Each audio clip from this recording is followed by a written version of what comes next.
So you probably know that shamanism is an ancient practice, or you assume, or you've seen it on TV, or you associate it with certain things. But how old, how long have people been practicing shamanism, and where does it come from, and how old is the word? And I'm going to talk about all of that. My name is John Moore, and I am a shamanic teacher and practitioner. I live in the state of Maine in the U.S., and I also happen to be pretty nerdy, I guess. I have a background in academia. I've a couple of advanced degrees and worked in computer science for more than 25 years. I know I look much younger than that, but I'm not. And I do a lot of research. I read incessantly, particularly about shamanism. I read not just popular books about shamanism, which I do read, but I also read lots of academic stuff. This is one that started me out. This is a seminal work, Mircea Eliade's book, Shamanism, Archaic Techniques of Ecstasy, which is fantastic reading. It's over 500 pages, but the original edition was in French and came out in 1951 or 52, I believe. The first English edition was 1972, which happened to be the year I was born. Coincidence? Maybe, maybe not. But I want to talk a little bit about the origins of shamanism, which are lost because they are prehistoric, meaning we don't have written records. This shamanism, the practices of shamanism predate writing. And so the only thing we can go by is things that we have evidence for that has lasted for a really long time.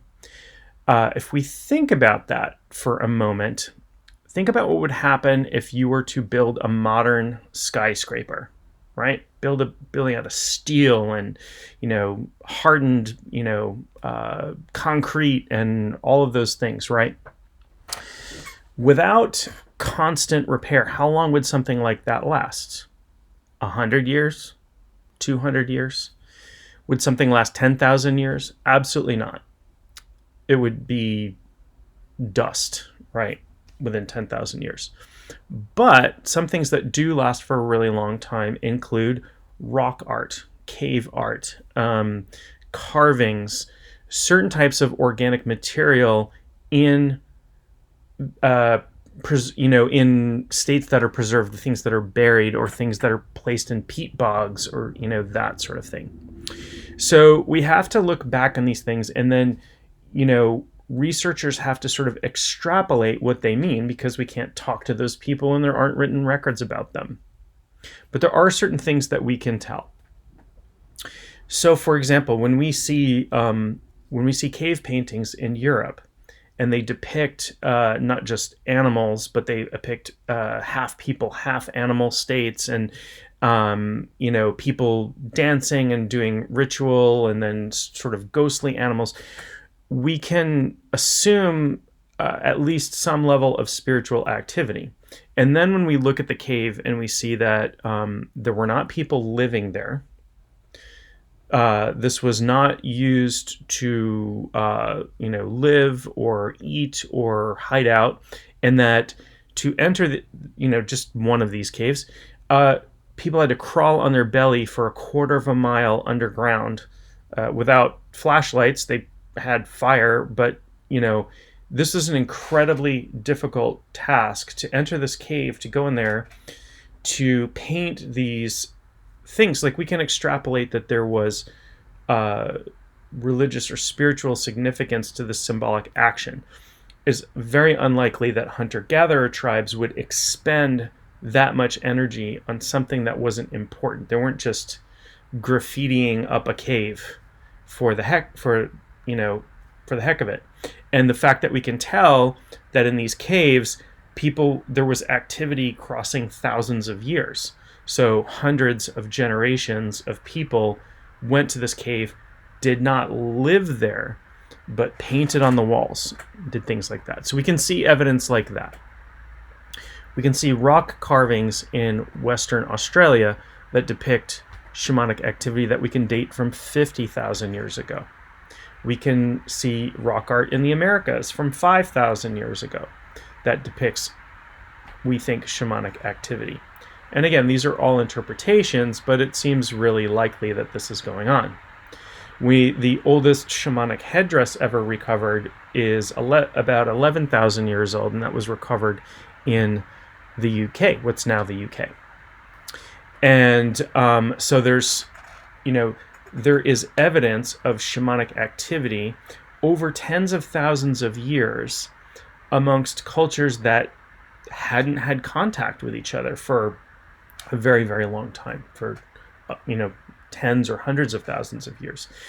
And so what this tells us, or tells me, is that shamanic practice is somewhat universal, and that it's practiced by cultures all over the world.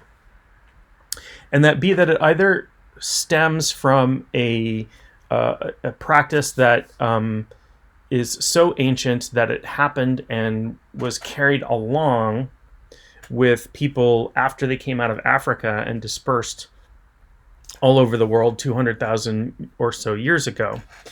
But that it survived. But also we know now, because of modern research, that the shamanic state, the state that shamanic practitioners like myself enter into when we perform a shamanic journey, is in fact unique. It is not the same thing as meditation. It is not the same thing as hypnosis. It is not the same thing as using hallucinogens, although it happens to be close to the brain state that happens when people use magic mushrooms. But it's still different. It's still unique. Different areas of the brain light up in different ways when they have studied this. So this appears to be a human capability.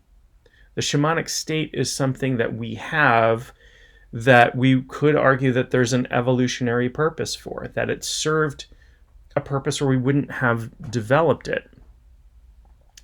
I find it very unlikely that this capability to enter into this state of mind that is universal amongst humans, it would be accidental. And also that people would discover it and take advantage of it for thousands and thousands of years. So we have that. But how about before modern humans? And by modern humans, I just mean anatomically modern humans. So there's some interesting evidence. There's some interesting evidence in the forms of archaeology, anthropology, carvings, that sort of thing. And there's a cave in, I was just reading an article, as a matter of fact, there's a cave in Israel outside of Tel Aviv. It's called, it's probably pronounced Qesem, Qesm. I don't speak Hebrew, so I may be mispronouncing that, but it's named after the area where it is, or the town where it was found. And there's a cave that has been, human activity has been dated back 420,000 years, 500 million years. And so they have, and the way they do this is they find different strata. They can tell, different deposits, how far back things go. And there's a hearth in there that's 300,000 years old, meaning this cave was used by people for, 1,000 generations or so, at least. Pretty impressive. And they can see changes in technology in the tools that they're finding in the cave over a period of time. So, they see, in the beginning, they see scrapers that were used to butcher meat. And then there's a transition at some point to knives, which were a little more technologically advanced. One of the findings in this cave was a wing bone from a swan. And the wing bone had markings on it that shows that it was purposely defeathered. Now, this is not something that is typical of butchering. And we see, we see bones being, smashed open for the marrow, and we see butchering marks of, meat being cut off. And we see that, there's a hearth, so meat was probably cooked there. And we can see that even the flint tools were heated on the hearth. So these were sophisticated these were sophisticated people, more than likely capable of symbolic thought, because to cooperate, they probably had to have language and ways of passing technology down and that sort of thing. Capable of symbolic thought. So this wing bone of a swan, the current explanation for that is that it was a religious or spiritual implement, most likely.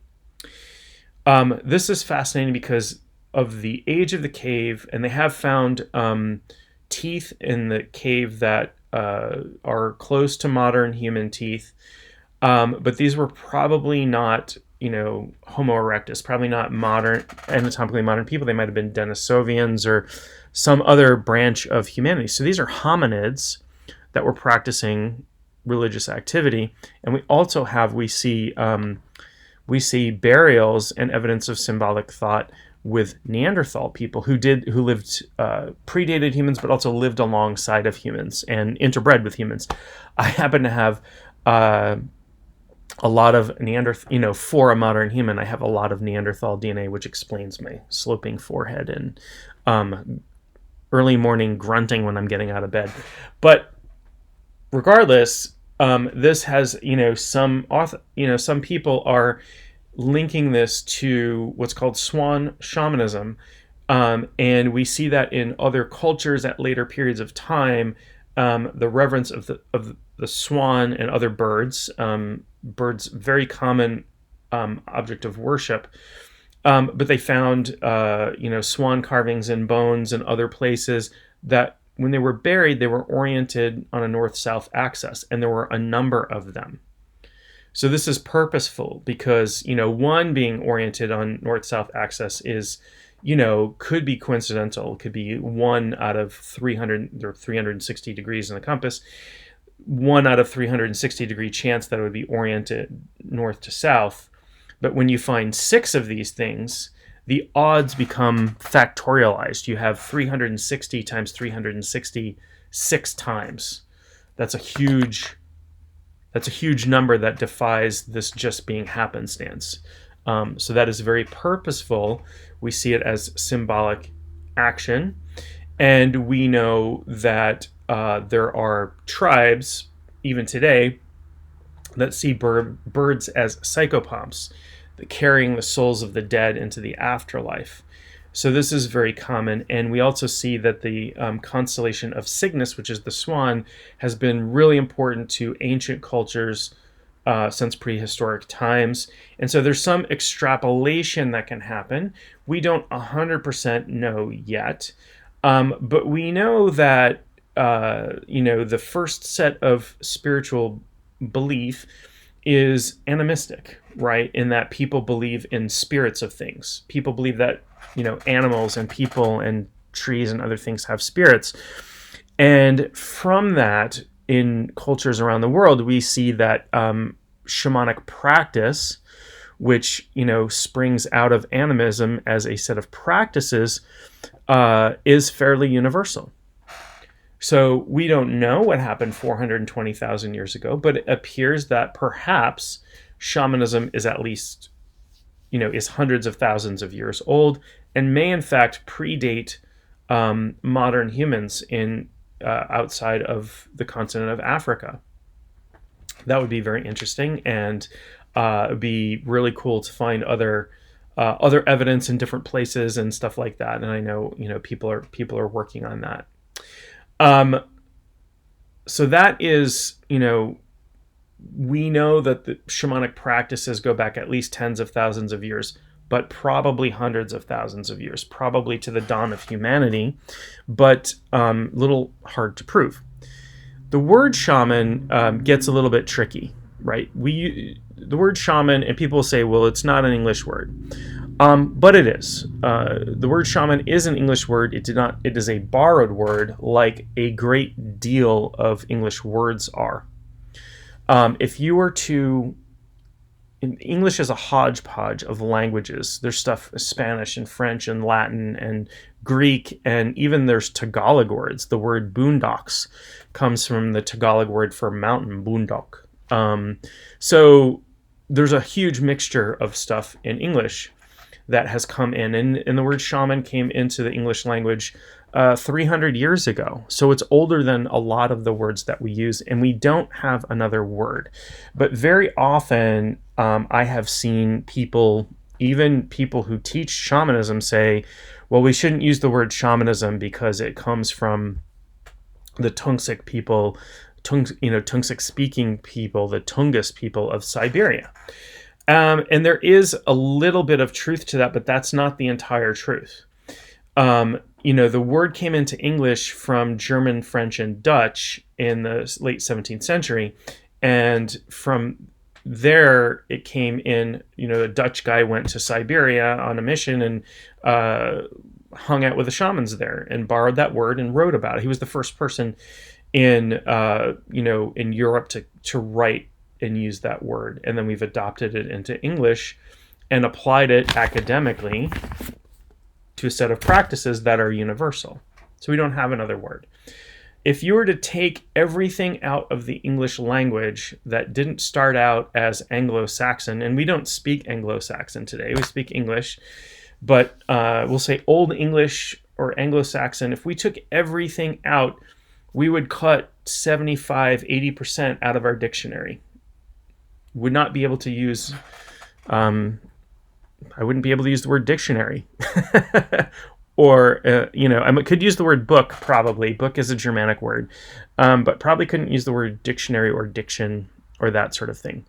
So there are well-meaning people who are like, well, we stole these practices from the Tungus people of Siberia. That's just not true. It is maybe well-meaning and trying to be sensitive to other cultures and that sort of thing.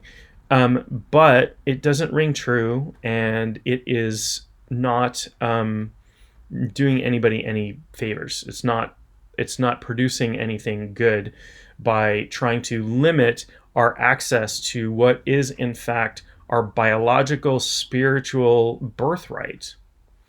I often say that shamanism is everybody's birthright because the word shaman, again, when we trace it back, and I've done whole videos on where the word shaman comes from, it predates the Tungus people. It predates any existing language today. And we see roots of it in Semitic languages like Hebrew. We see it in Chinese, Pali, and Sanskrit. We see it in Akkadian. We see it. So the Tungus people didn't invent this word because their language didn't exist when this word was invented. No language that is spoken today existed when this word was created. It was probably Proto-Indo-European or something like that. Some mother tongue that doesn't still exist. Some root tongue. So that word doesn't belong to anybody, I'm sorry to say. In no sense of the word, like the people can own words. Even if that were a thing, this word doesn't belong. It doesn't, it wasn't stolen. It wasn't, whatever. It exists in other cultures, and it means similar things. It basically means a spiritual functionary, like a priest or a monk, or and we have applied in English shamanism to a set of the tools that a shaman uses. In other cultures, they might use different words. There's different words in Spanish spoken in South America. Native American tribes that are shamanic, and they are not all shamanic, but there are some, have different words, their own words from their own language, and that's fine. But shaman is the word we have in English, and it's also used in, German and French and Russian. In fact, Russian has the word shamanka to say female shaman. Korean has its own word. The Hmong people of Cambodia have their own word for shaman. But many, many, many cultures use that word. So my point is that the word, the practices, everything predate anything today, any culture today, any language that exists today. It's way, way older. And the more we research, the more we look into this, the older and older and older it gets. So that's just a little bit on the origins of shamanism. And if you're really, if you're into reading academic type stuff, this is a good one. Mircea Eliade's book. I think the latest version is from the 2000s.